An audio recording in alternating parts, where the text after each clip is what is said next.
The book that saved the earth. Hi readers, why do you think I greeted you like that? Well, I'm assuming that with the title of our chapter being the book that saved the earth, all of us are turning into readers. We want to be saved, don't we? Are there any benefits of reading? Or is there another alternative? You might say television, radio and mobile, etc. But are they really alternatives or just harmful, easy way outs? As far as I know, there aren't any side effects of reading.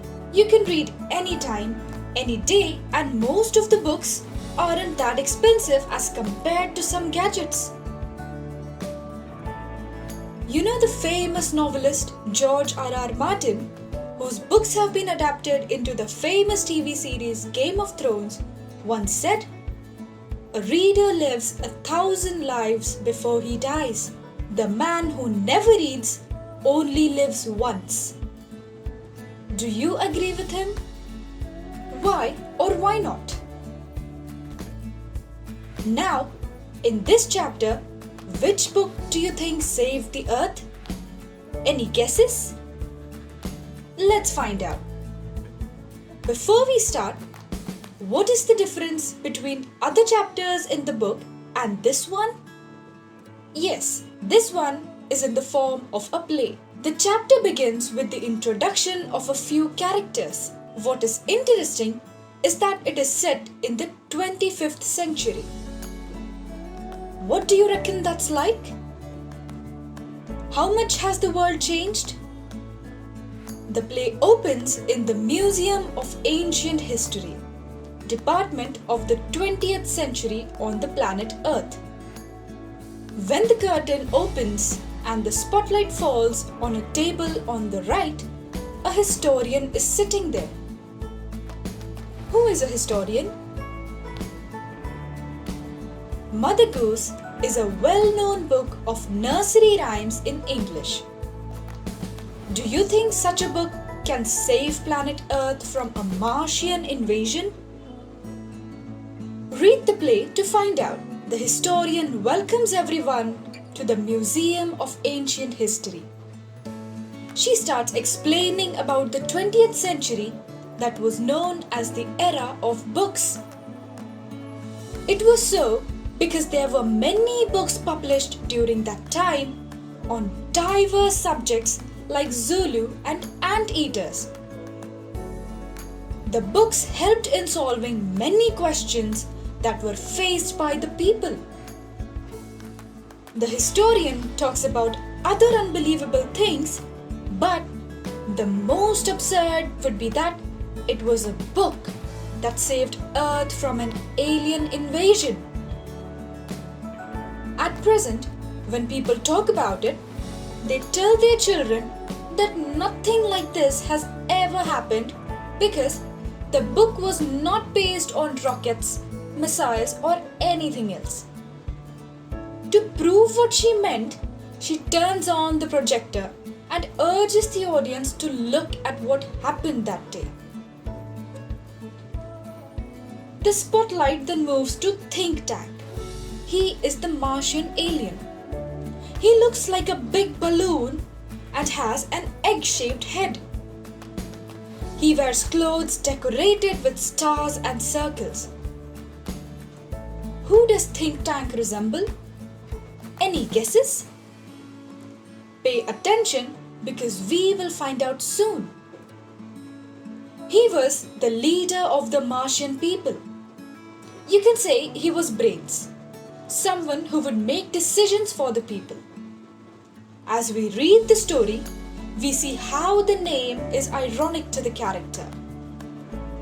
He is joined by Noodle, his assistant. Noodle enters and bows down with respect. He then addresses Think Tank as the most intelligent and powerful creature in the space. Think Tank gets annoyed at this and points him out for not doing it properly. Noodle repeats the statement Again, in which he calls him not only the most intelligent and powerful creature in the whole universe, but also the master of planet Mars and its 2 moons. Think Tank approves his greeting and also orders him to establish communication with space exploration to a funny planet so that they could have their liberal ruler ship on it. They are looking down at Earth and Think Tank talks about how he can conquer the planet. The scene 2 starts with the place being Mars Control Room and Centerville Public Library. We are introduced to new characters. They are Captain Omega, Lieutenant Lotta, and Sergeant Oop. They are at the library and they are opening and shutting drawers filled with books. Think Tank asks Noodle to make contact with the team in the library. Think Tank puts on his big goggles. After the contact is established, Captain Omega is the one to talk first. He informs them about their location. They are in a place where there are many strange items, books. Oop says that he also has no idea about the items despite being to the 7 galaxies, solar system, but he thought them to be hats. He opens the book and puts it on his head and says that maybe it is something sort of sewing items. Finally, Omega bows his head and suggests that maybe Think Tank could help them in figuring out about the place and the item present there. There is a lot of back and forth between the Martians to find out what the purpose is of the books. But even Think Tank, who is supposed to be all-knowing, has no idea what those books are. They try to hear them, eat them, wear them as hats, but nothing seems to be working. He keeps ordering them, but they don't seem to reach a purpose. Do you see any connection between the dictators and Think Tank? They get so busy instructing people that they tend to lose the sight of their purpose. Do you agree? Noodle then suggests that maybe they open the book and read it. Think Tank agrees with them and tries to cover up his fault by saying that Earthlings use it for eye communication. Here, we see that even if Think Tank is the leader, he gets most of the things wrong. How does Noodle correct his mistake without offending him? Well, he very cleverly presents his idea as a thing of less importance. But this would help Think Tank in correcting his mistakes. Oop picks up a heavy book named Mother Goose. Think Tank commands his team to decode the written matter. All of them start reading it and suddenly burst into laughter. Think Tank gets eager and asks them to tell what was written in it.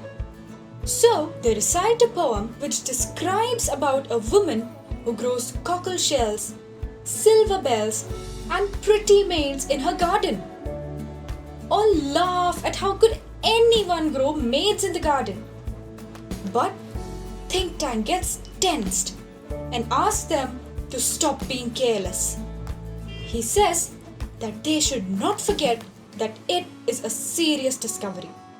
A discovery which leads humans to combine agriculture with mining.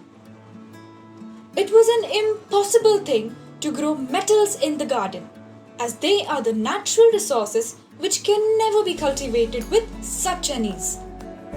He worries about the cultivation of explosives by the humans and commands Noodle to contact invasion fleet. What Oop reads next scares Think Tank the most. He reads the poem of Humpty Dumpty. You do know the poem, right? Humpty Dumpty sits on the wall and has a great fall. Unfortunately, all the king's horses and men are not able to put Humpty Dumpty back again, meaning he dies. Oop looks at Think Tank with worried eyes because Humpty Dumpty looks like him. He orders them to come back and orders them to abort the mission. Do you think the chapter is a mockery of human beings? Justify.